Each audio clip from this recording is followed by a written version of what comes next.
Is South Alabama a trap game, Ike? That's got trap game written all over it, doesn't it? I mean, you're lulled into a false sense of security potentially, right? You got a game right before that where you maybe blow the doors off the team. South Alabama may be a little bit more talented than you think they are. But what's And so after that? Yeah, you're going to Norman, right? You're That's the going to problem. play, Jackson Arnold getting a chance to play his former team on the road. Oh man. Yeah. No one's going to be talking South Alabama for 2 weeks. They're going to be talking about Oklahoma maybe for 3 weeks, right?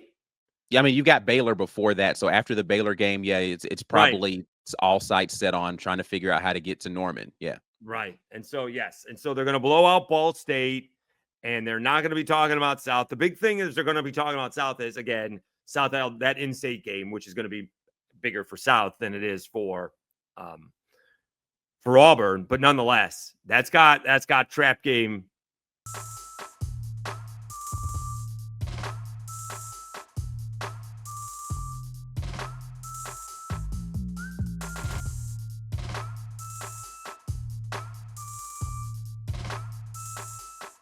Welcome on in, everybody, to the Auburn Express, powered by the War Report. Ike Jones here. Thank you so much for turning us on and turning us up today. I have the esteemed pleasure today to talk with Dave Schultz. He is with Locked On Sunbelt. And for those that don't know, Auburn plays a Sunbelt team this year in South Alabama. So Dave Schultz is here to give us a little bit of information about them. Dave, how are we doing today? Well, Ike, this is a switch. You guys used to come on my radio show. Now I'm honored to come on the War Report. This is fantastic. Thank you so much for having me on. Yeah, man. I listen. When you were on the radio, you were one of the first folks that allowed us to get on and talk a little Auburn football. And yeah, this is some reciprocity here, and I definitely appreciate you taking some time to talk to us a little bit about what we could potentially be seeing this year from the South Alabama Jaguars as they make the trip up to Jordan-Hare Stadium in Game 3 for the Tigers this year. So looking forward to seeing how that plays out. First, can I tell you how big it is that Auburn's playing South Alabama? That's a huge thing in that state, because Nick Saban always used to say how big it is to play in-state opponents and never played an in-state opponent ever. Right. And so that's big. Both Alabama and Auburn have played South Alabama in basketball in Mobile, Alabama. And now for the first time, Auburn is hosting South Alabama in football, playing them in football. I think that's huge. And I know it's appreciative. And I think it's going to be a great experience for the South Alabama players. Yeah, I think, one of the wonderful things that now, you said, Saban hasn't been doing this, but Auburn over the years has done this for a lot of teams within the state. They've played Alabama State last year, played Alabama A&M.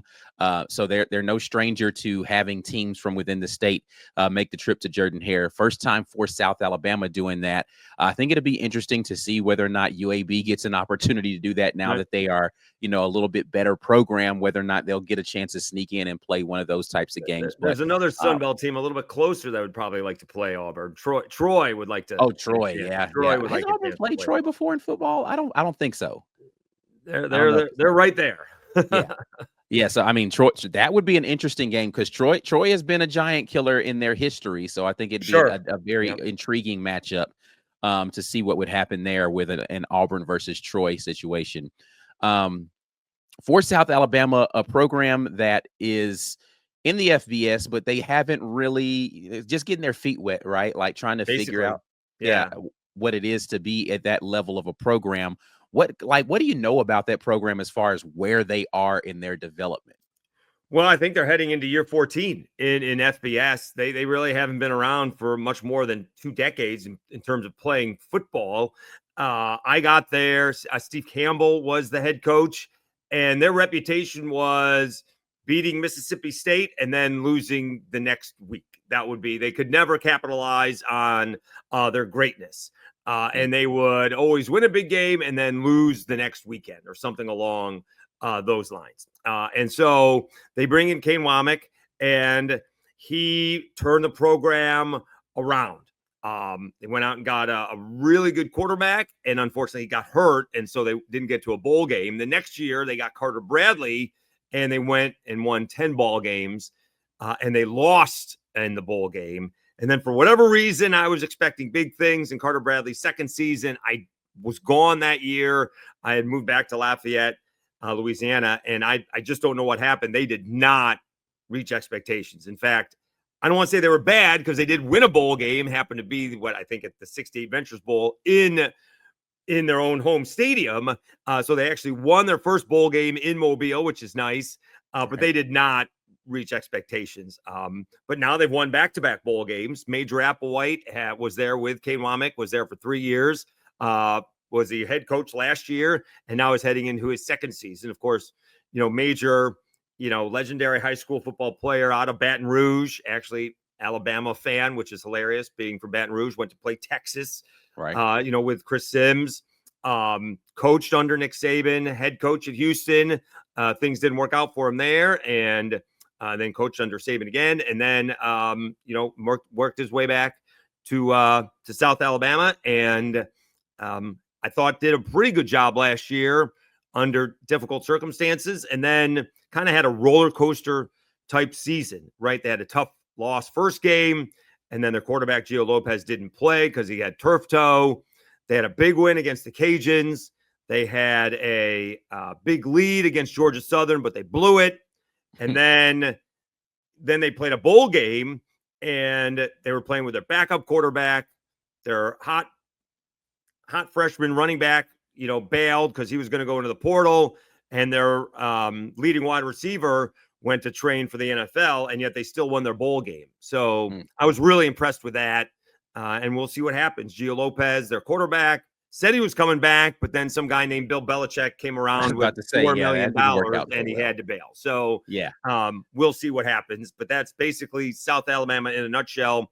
They have really, in the last, where are we now? 1, 2, last 3 years, they've gone to 3 bowl games. That is, they are in there, and they got a brand new stadium. It's been up. It opened like in the COVID year.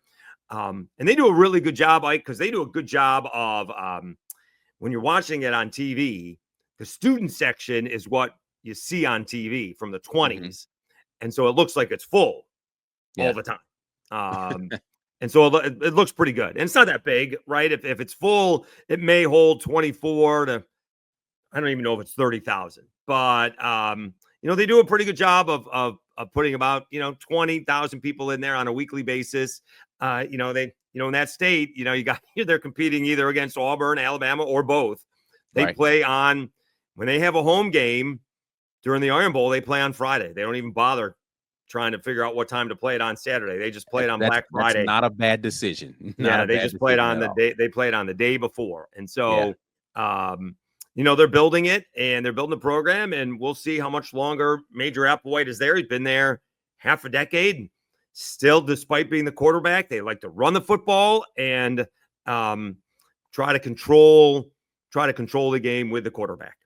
Okay, well, I mean, you've already kind of dove into it a little bit. Let's get there. You said Kane Womack, moves on, defensive coordinator now at Alabama. Right. Major Applewhite takes over as the head coach last season. He's coming into his second full year there in South Alabama.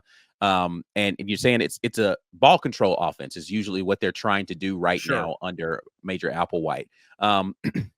Who are the people maybe that are going to be responsible for toting the rock there for what it looks like, at least a little bit, for South Alabama? Well, that's going to be interesting because Kentrell Bullock is back. All right. He was the leading guy.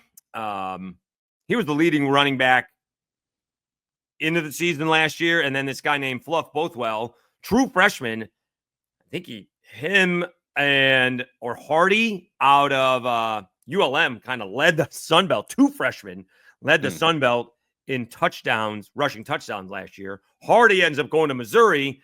Bothwell ends up going to Mississippi State. But Bullock is back. Now, who is going to, take over for Bullock? You do have PJ Martin potentially and Iverson Celestine. So we will see because, again, in this day and age, there is no, we're going to age ourselves here, right? There is no, there's no Bo Jackson. There's no Herschel Walker. There's no 25. I mean, there's just no, You're not going There's to no see a one guy carry guy, the ball. right? Yeah, You're not going to see him carry the ball 30 times a game. there's none of that, right? Yeah. I You mean, don't even have to go Ashton back there Genty was a that guy far. who There's did no it a little Derrick bit. Henry, right? Yeah. There's no one getting the ball 25, 30 times. So they're going to spread the ball out. And the question is, Major Applewhite at Sunbelt Media Days said they do have a boatload of wide receivers. Usually it used to be 2 or 3 guys. Now they have a lot. Now they have this guy, Devin Voisin, who's entering his 7th year due to injuries. And so he's coming back. But they also have this guy, Anthony Eager. All right. And so people in Alabama know who Anthony Eager is because he is, when I tell you, he's not much less than a step slower, if that means anything, than some guy named Ryan Williams. He is racing Ryan Williams in the 100 meters in high school football. He is the same age as Ryan Williams. Or, I think so. Or maybe Anthony's actually a little bit older because Ryan was supposed to be in high school last year, right? Anthony maybe actually 1 year older, but they're both going to be sophomores this year. So Anthony was in college last year as well. But Anthony Eager, he is a blazer. So he's the one who can go deep. Devin Voisin, maybe your, we're going to go get it on 3rd and 4 type of deal, but he can play in the slot or out wide as well. So, but in this case, not knowing the guys' names, I'm not going to throw it out there because we're not going to know who they are anyways. But Major Applewhite seems to think instead of having 1 or 2 guys, South Alabama has they got like a 2 deep in the wide receiver room this year. But just the 2 guys that I'm going to tell you about, Devin Voisin's been there forever, and Anthony Eager was in basically the same high school class as Ryan Williams was down in the Mobile area. Okay. So I mean, the major thing I think that South Alabama has to figure out, right, is they lost. We already talked about a little bit. Gio Lopez, who was the stellar quarterback for them last season, he moves on to North Carolina. They got to figure out who's going to be the trigger man for the offense because you're not going to be able to, because that was really the issue last year. You talked about Ahmad Hardy when he was at ULM last year. They came and played against Auburn last season. And that was the issue with that ULM squad is they were basically Ahmad Hardy or bust. And Auburn was just like, all right, great. Well, he's not getting anything. Figure it out with your quarterback. And they couldn't. So South Alabama's got to find somebody who can be dynamic with the ability to at least, make you pay if you're going to solo on the outside to some of these wide receivers that you talked about, who are the potential guys that are going to be maybe trigger men for that offense. So Bishop Davenport, he played in the bowl game and had a whale of a bowl game, both passing mostly in the first half and running the football a little bit, kind of ran away from the defense a couple of times in the bowl game. So he's the leading candidate, at least coming into camp. They went and got Zach Pyron. He started out at Georgia Tech and then went to Minnesota, and Major Applewhite convinced him to come to South Alabama. The only issue is for him, he didn't show up before spring camp. He showed up after spring camp. So he's going to have to be that much better than Davenport to start game 1. I don't know how much of an offense you can learn, in 3 weeks to get ready to prepare for a game 1. You do have some younger guys. They actually have, let me see if he's listed here. Jared Hollins is supposed to be this. He's a really good high school kid. They really haven't, I guess Gio Lopez was supposed to be the kid that they groomed. Right. But that they haven't yet. And so he is the high school kid. And then if you want to know, they actually have a man who's listed as a freshman. He also went to Anthony Eager's high school, I believe. He went to Jalen Tolbert's high school. I always get their name wrong. Let me make sure. Bubba Thompson, is that the Bubba Thompson? Right? Yeah. Bubba Thompson, the former big league baseball player, is a freshman in college. I don't know. I'm trying to figure that one out. Right. But he's a quarterback. And so, what is he, 27, 28? So he's in the quarterback room. And so maybe he can just help these guys out with the mental approach to playing games more so than reading defenses. Because I think it's been a minute since he's played some football. But he's in that room. He's in that room as well, trying to get his college degree. I presume he just went from high school to playing pro baseball. So good for him to going back to college. I presume the Texas Rangers are paying for that. So that's pretty neat. Yeah. Doing that. Yeah. I mean, listen, it's a new day and age right now in college football as far as what eligibility looks like. So it's going to be very interesting to see kind of what that pipeline starts to turn into for guys who have tried their hand at one. Because I mean, it's something I hadn't even considered when you're talking about the NIL era is guys who've tried their hand at a sport and decided, okay, it didn't work out there. Let me go back to college and try it for a different sport. And their eligibility would still be potentially there. Well, coming from baseball, actually, a lot of times, if you sign coming out of high school, they pay for you to go back to college. That's part of the deal. That if you go back to school when you're done, when you retire, they take care of that. So that may not be on South Alabama's ledger. Oh yeah, that's true. That may be on the Texas Rangers may be footing that bill. But that's normal in pro ball. That's been going on for a long time. That's how they convince mom and dad to let you go straight to playing pro ball. We'll cover college later on if things don't happen to work out. You know, sometimes these guys come away with $150 million. They don't necessarily need college. Interesting. Bubba played a little pro ball. I'm not sure he's got $150 million. So he's going back to college, go get a degree and go get a real job like the rest of us.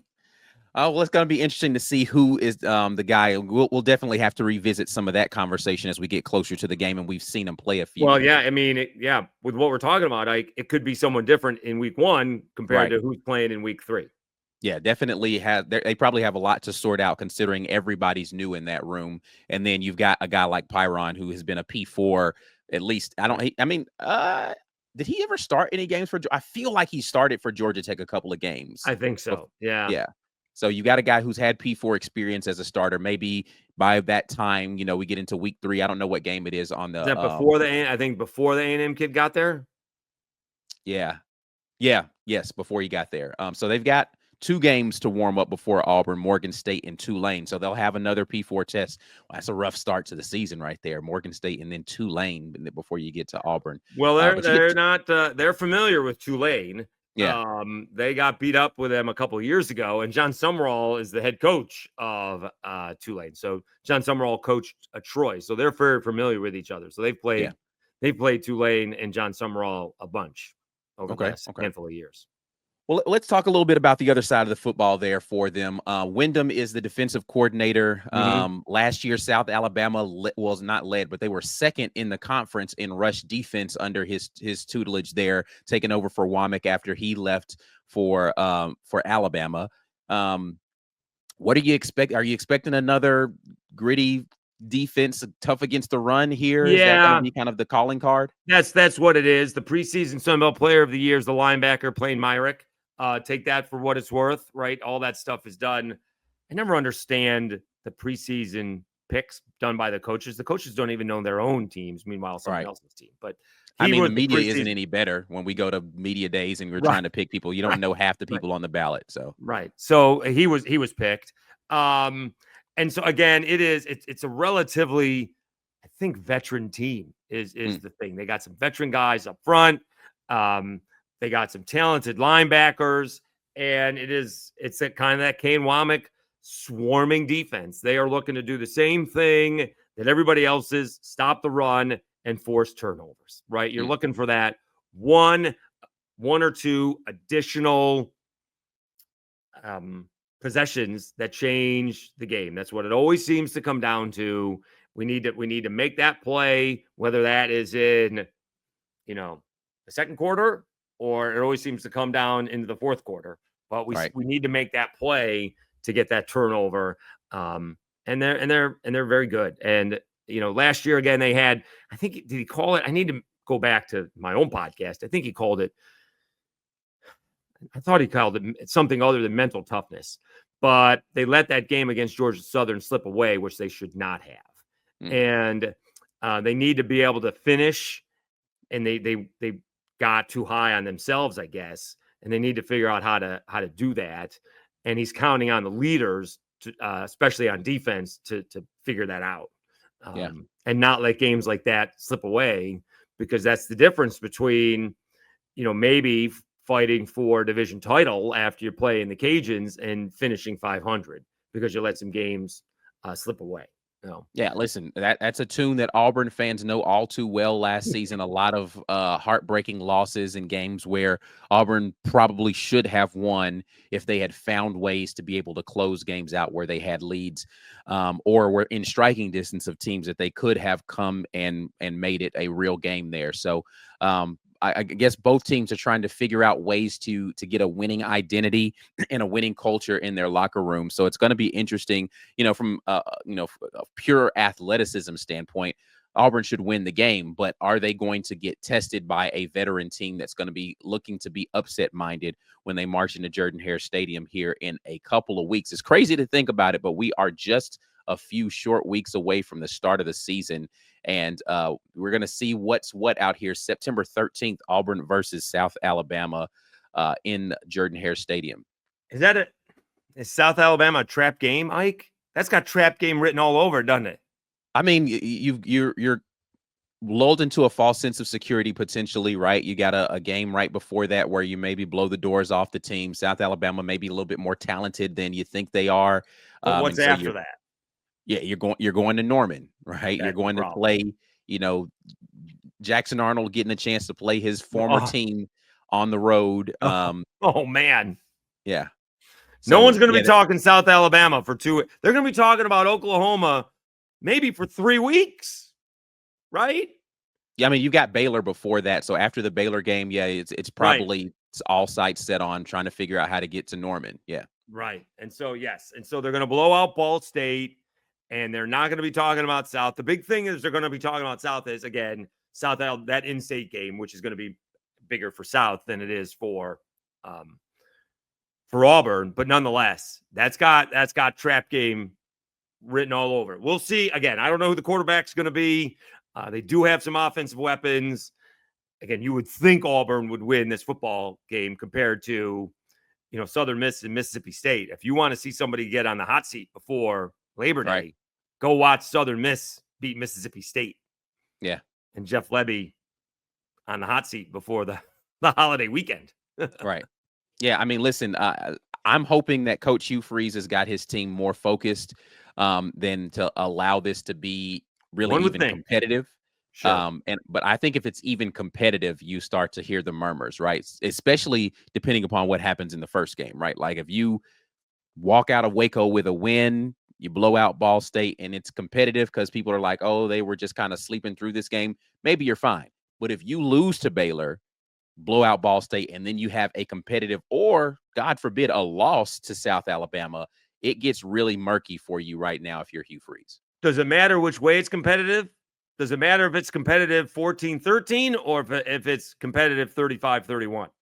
I don't know that it matters, because you're going to be upset that your defense slept through the game, or you're going to be upset your offense slept through the game. Like either way, it's going to start looking like, what are we doing here this season? And your prospects for what you feel like you could go do in Norman, and then subsequently the very next week going to Texas A&M playing in College Station, those start to plummet really quickly. And so do fan sentiment, right? And you just don't want to be that early into the season and have people thinking doomsday scenarios. And who, like, I guarantee you, if that game is a 1-score game going into the fourth quarter, every bit of talk is going to be about who is going to be replacing Hugh Freeze by the bye week, because you have a bye week coming up right before the Georgia. Like, there's no way that's not the conversation that starts swirling, if that's the case there. Speaking of John Sumrall.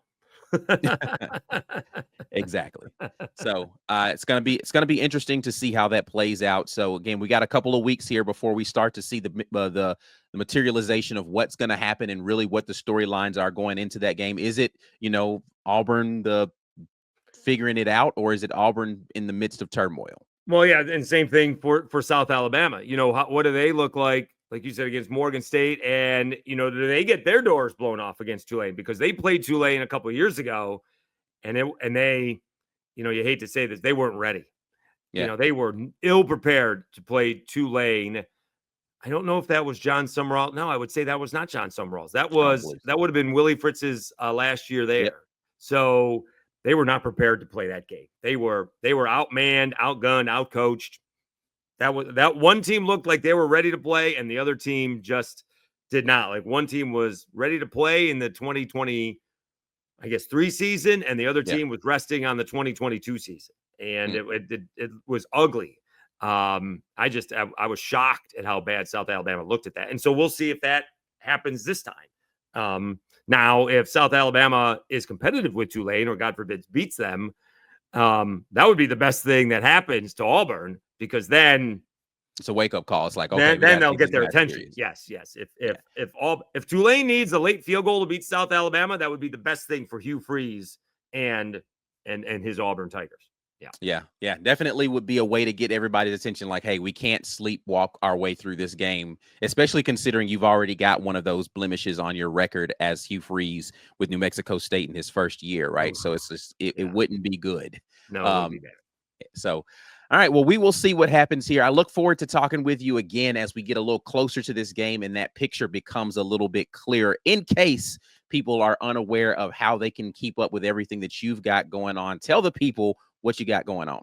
All right, well, they can follow the YouTube Locked On Sunbelt. We do one every day, Monday through Friday. We're still previewing or recapping, I guess, the media Sunbelt Media Days. We're probably going to do a feature. Last year, I did the voices of the game. I had almost all of the radio broadcasters. I think this time I'm going to do the writers of the game. Try to get all the beat writers to try to preview the season. They can follow me on Twitter at SchultzCast. Something along those lines on Instagram. I haven't been posting there lately. My Instagram got hacked for no real apparent reason. But we've had some good numbers. And Ike, I really appreciate it. Give my best to Mikey G. All right. And you guys have done a great job. I love people like you that just, kind of built something out of nothing. And you guys have been going now. It's got to be, we had like 5 years now. What do we at? 5 years. Yeah, that's impressive. I mean, it really is impressive, going to Sunbelt Media Days and people know who you guys are, and you're sitting there with Feinbaum, and it really is impressive. You guys should be really proud of what you guys have accomplished. We are definitely trying to keep it growing over here, man, and I appreciate it once again. Dave Schultz here from Locked On Sunbelt. Well, we are going to get out of here. You know where you can find us. We are at the War Report on all social media, TW Report on TikTok. We'll be back at you guys later with more great Auburn content. But until the next time, and as always, War Eagle.